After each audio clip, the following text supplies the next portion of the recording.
What's up, EC community? I'm Eric. And I'm Jess. And we're here to deliver your weekly dose of events. On Thursday at 3:30 p.m., if you're into tennis, swing by the court to see our girls duke it out against Emerson. At 7 p.m., watch our volleyball women's team serve it up against Colby Sawyer. Now over to Erica with the weather. Hello, Endicott. This is your weekend weather update. On Thursday, there's going to be a high of 62 and a low of 52 with rain in the afternoon. Friday has a high of 71 and a low of 48 with clouds in the morning but sun in the afternoon. Perfect for the start of Parents' Weekend. Saturday warms right up to have a high of 76 and a low of 55 with sun all day continuing into Sunday, which should have a high of 79 and a low of 58 to wrap up the weekend. Well, that's all I have for you. Thank you, and back to the desk. Looking forward to seeing a familiar face from home? Well, now you can, to celebrate our 75th annual homecoming weekend beginning on Friday.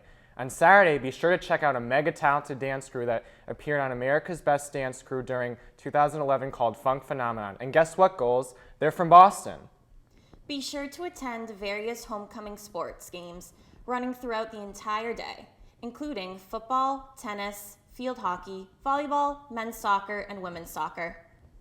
On Sunday, as our homecoming weekend comes to a close, enjoy the final events throughout the day. Recently, our own Brianne Mager sat down with Carrie Stokes from Campus Safety to discuss the RAD program, which is being offered on campus in early October. Let's check it out. Hi, I'm Brianna Marr, and I'm joined today by Carrie Stokes, the Assistant Director of Campus Safety. Carrie, thanks for being here today. Thank you. Yeah, pleasure. And today we're going to talk a little bit about the RAD program that is offered by Campus Safety. So could you give us like a little description of what it is? Sure. Yeah, the RAD program is it's a self-defense program for females. It's offered to students, faculty, and staff on campus. We have about 4 or 5 RAD instructors as part of Campus Safety, so we each teach the class. It's a realistic type of self-defense. It focuses on kind of awareness, reduction, and kind of avoidance of some assault type situations for females. RAD actually stands for Rape, Aggression, Defense, so it's about protecting oneself from assaults. And so we teach that program usually about once a semester. This semester we're really going to try to do a few more classes, so that's a little bit about RAD. So what is like the goal? Like what does the program teach? Yep, the program kind of elements, like I said, it's really prevention, awareness, reduction, and avoidance of situations that females might be involved in sort of sexual assault circumstance. So it's really those elements is what it focuses on. We really teach the basic elements of self-defense, you know, blocks, strikes, anything like that. There's options in the class to work with an instructor on a pad and practice those moves. It's really one of the goals really focuses on repetition and taking that repetition into a real life situation if there ever be one. And so who can sign up? Any females on campus? Yep, any females on campus. We prefer those females to be older than 16 just for preferential reasons, but it's open to, like I said, students, faculty, staff, anyone of that nature. And the question that probably all college students are wondering, does it cost money? It does not. No, it is offered free. Some programs do charge, but here at the college we always offer the program for free. And there's actually a lifetime return policy on the RAD program, so whether you've ever taken the RAD program at a different college or with a police department or something, you can certainly come back to any program after that for free. So we encourage anyone that's even taken the RAD class before or not taken the RAD class before, come back and try it again this coming October. Awesome. So where can students get more information and sign up for this program? Sure. We are posting all the information on our website. As part of our website, there's actually a RAD link. So if you go endicott.edu, campus safety page, and then there's a link for the RAD program. It has all of the kind of information about the RAD program, our contact, the dates and times of the class, and then the email for our head instructor that does all the sign-ups. So that's right on the website. Thanks for being here today, and ladies, don't forget to sign up for the RAD program as soon as possible.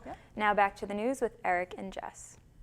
On Monday, there will be a women's soccer game at 4 p.m. against Plymouth State. And at 7 p.m., there will be a lovely senior champagne toast. Do you know about EC Radio and the great shows that are premiering this fall? ECTV's own Molly Massey sat down with two of EC Radio's newest stars. Take it away, Molly. I'm here with Quimby and Al, hosts of the EC Radio Show Q&A. How are you guys doing? I'm doing good. How are you doing? It's good. I'm doing pretty good. We're excited to have you guys on here. This is the first time you guys have done the show. So how did it get started? Well, me and Quimby, we had never met before the summer. We were both NSMs, and it was just kind of one of those relationships, you know. He called me over one day. He's like, "Hey, sit next to me," and I'm like, "Oh, all right." And well, we became best friends in a matter of 2 days. So yeah, it's amazing the chemistry that happened right away. Yeah. It was almost like love at first sight, only not love. It was friendship love. So were you guys Friendship just sitting love. at lunch and we were like, you know what? We should have a radio show. it We was- were sitting at boring meetings, Yeah, and we people just said bonded. to us. Yeah, people said to us, they were like, "You guys should have a radio show. Like, you guys should do something." And I think I was the one who originally brought up the idea, and he was like, "All right, let's do it." And when he first said it, I was like, "All right, this is it's not actually gonna happen." And then they were like, one thing led to another, and I was like, "Are you ready to do it?" And he was like, "Yeah, let's go." And I was like, "All right, sweet." So how do you set up your show? Like, how do you come up with your content? Like, what do you do on it? We have a process. We have a really nice brainstorming session. Yeah, The night before the show, we go down to Brindle Beach, just smoke some cigars and just come up with questions. Yep. It's a process that works. We come up with some really good questions. Pretty good questions. So you have guests come on every week, I'm Yep. assuming? Yep. We have a new guest judge every week, and how the show works is the judge will give me and Quimby a point for whoever got the better answer to the question.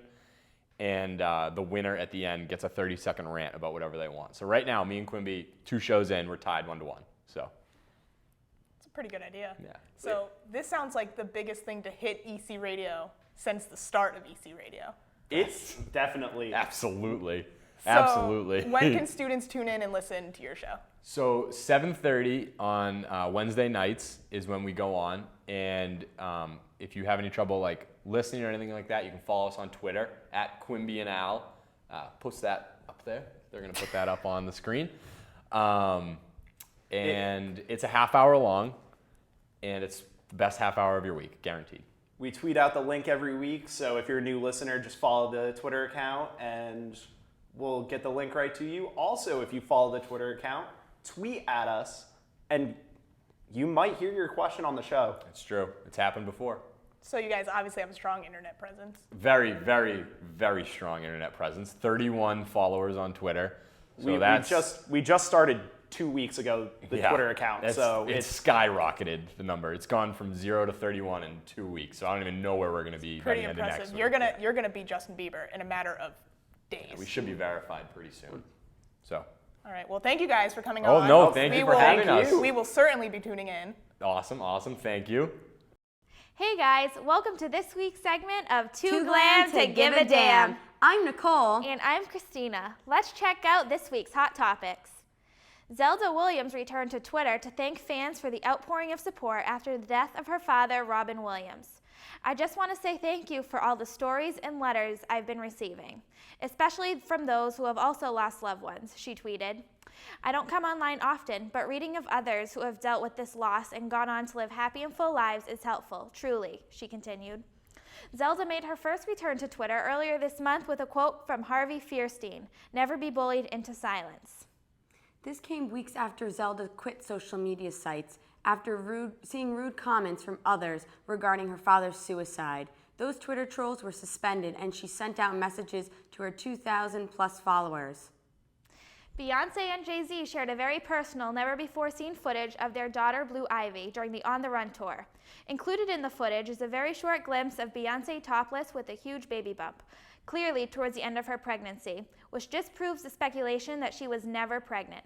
Despite the fact that Beyonce and Jay-Z choose to live a very private life away from the cameras, they use their On the Run tour to share some special moments with their worldwide fans. Upon closing their tour in France, footage was shown of the first 2 years of their daughter's life, showing moments of Beyonce's pregnancy to delivery room to her first steps. And now here's So False or So True. We know the tears are welling up in your eyes already, but you gotta stay strong. Hearts were broken today when one of One Direction's young hotties, Liam Payne, posted a photo on his Instagram Instagram that hinted that the 18-year-old was possibly getting engaged. Sound ridiculous? Well, the photo was 2 hands clasped together with the caption, "I'm hers and she's mine forever." Big news coming up. Yeah, can you blame them? So is this it? Are your hopes of being Miss Payne over? Grab some Kleenex and hold yourself together because the rumor is so false. Kris and Bruce Jenner are officially divorced after they split up a large sum of money this week. You ask how much? According to TMZ, they split up $225 million. Since that announcement, Bruce has still been very involved and seen on the show keeping up with the Kardashians, even adding to the split of the storyline.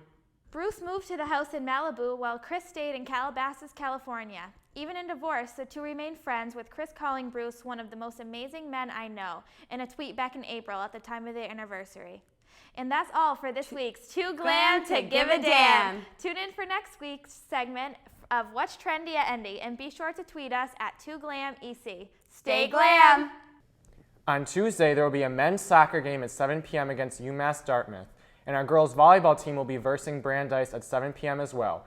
And speaking of sports, let's go over to Jocelyn Kane for the EC Goals Sports recap of recent games. Hello and welcome to this week's recap of Endicott Sports. For ECTV, I'm Jocelyn Kane.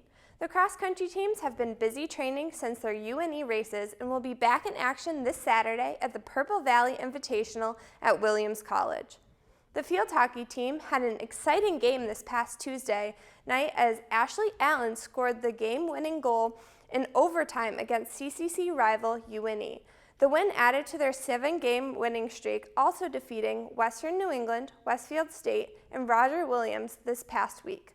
They play MIT this Thursday, the 25th, Salve Regina for homecoming at 1 p.m. on Northfield, and Nichols the following Wednesday.